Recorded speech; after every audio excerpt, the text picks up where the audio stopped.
the strangest yet most intriguing aspects of Friedrich Nietzsche's ideas is his repeated enthusiasm for a concept that he called Amor Fati, translated from the Latin as a love of one's fate, or, as we might put it, a resolute, enthusiastic acceptance of everything that has happened in one's life.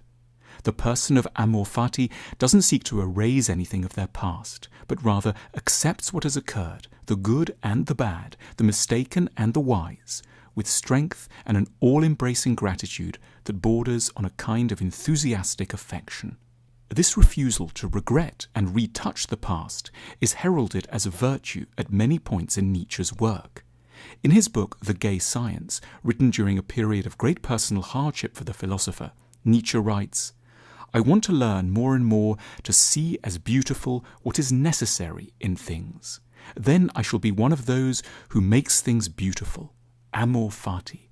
Let that be my love henceforth. I don't want to wage war against what is ugly. I don't want to accuse. I don't even want to accuse those who accuse. Looking away shall be my only negation. And all in all, and on the whole, some day I wish to be only a yes-sayer." And a few years later, in Ecce Homo, Nietzsche writes, "My formula for greatness in a human being is Amor Fati, that one wants nothing to be different, not forward, not backwards, not in all eternity, not merely bear what is necessary, still less conceal it, but love it." In most areas of life, most of the time, we do the very opposite.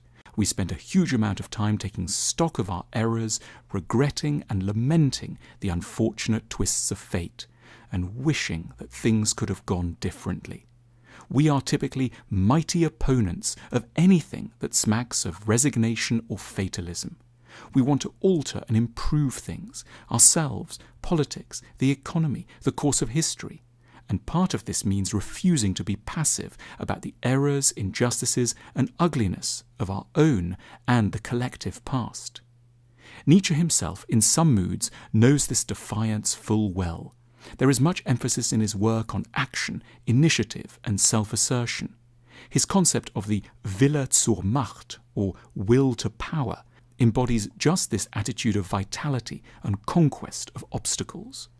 However, he's aware that, in order to lead a good life, we need to keep in mind plenty of opposing ideas and marshal them as and when they become relevant. We don't, in Nietzsche's eyes, need to be consistent. We need to have the ideas to hand that can salve our wounds. Nietzsche isn't therefore asking us to choose between glorious fatalism on the one hand or a vigorous willing on the other. He is allowing us to have recourse to either intellectual move depending on the occasion. He wishes our mental toolkit to have more than one set of ideas, to have, as it were, both a hammer and a saw. Certain occasions particularly need the wisdom of a will-driven philosophy. Others demand that we know how to accept, embrace, and stop fighting the inevitable. In Nietzsche's own life, there was much that he had tried to change and overcome. He had fled his restrictive family in Germany and escaped to the Swiss Alps. He had tried to get away from the narrowness of academia and become a freelance writer. He had tried to find a wife who could be both a lover and an intellectual soulmate. But a lot in this project of self-creation and self-overcoming had gone terribly wrong. He couldn't get his parents, especially his mother and sister, out of his head. Nietzsche's books sold dismally, and he was forced more or less to beg from friends and family in order to keep going. Meanwhile, his halting, gauche attempts to seduce women were met by ridicule and rejection. There must have been so many lamentations and regrets running through his mind in his walks across the Upper Engadine and his nights in his modest wooden chalet in Sils Maria. If only I'd stuck with an academic career, if only I'd been more confident around certain women, if only I'd written in a more popular style, if only I'd been born in France. It was because such thoughts, and every one of us has our own distinct variety of them, can ultimately be so destructive and so soul-sapping that the idea of Amor Fati grew compelling to Nietzsche. Amor Fati was the idea that he needed in order to regain sanity after hours of self-recrimination and criticism. It's the idea we ourselves may need at 4 a.m. finally to quieten a mind that has started gnawing into itself shortly after midnight. It's an idea with which a troubled spirit can greet the first signs of dawn.